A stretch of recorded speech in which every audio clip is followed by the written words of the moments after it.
संपूर्ण महाराष्ट्रातील किंबहुना भारतातील युवकांना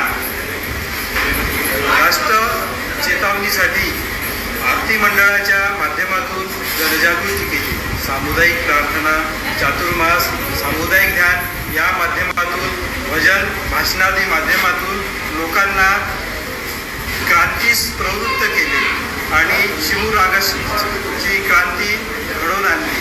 चिमूरच्या इतिहासामध्ये 1942च्या आधी म्हणजे 16, 17, 18 ऑगस्टला चिमूर हे 6000 लोकवस्तीचे शहर इंग्रजांच्या गुलामगिरीतून मुक्त होता। तिथल्या कचेरीवर भारताचा तिरंगा फडकत होता आणि इंग्रजांचा युनियन जॅक 16 तारखेला म्हणजे नागपंचमीच्या दिवशी चिमूरच्या जनतेने खाली उतरवला आणि आपला भारताचा तिरंगा झेंडा फडकवला।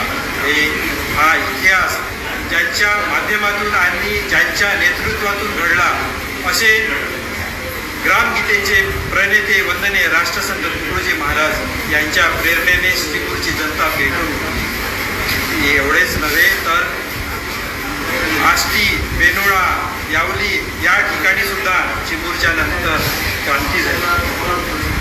हा इतिहास लोकांपर्यंत पोहोचवावा, हा इतिहासाची म्हणजे माहिती सर्वसाधारण जनतेपर्यंत जावी।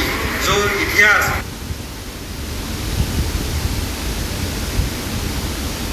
आपल्या शालेय अभ्यासक्रमात नाही, हा इतिहास लोकांना समजावा म्हणून गुरुदेव शाळा मंडळ ऊर्जानगर मागील 5-6 वर्षापासून हा सतत उपक्रम राबवित आहे। यामागची कल्पना हीच आहे की वंदनीय राष्ट्रसंत तुकडोजी महाराजांचे क्रांतीपरक कार्य सर्वांना कळावे, सर्व जनतेला कळावे, हाच या कार्यक्रमाचा उद्देश आहे।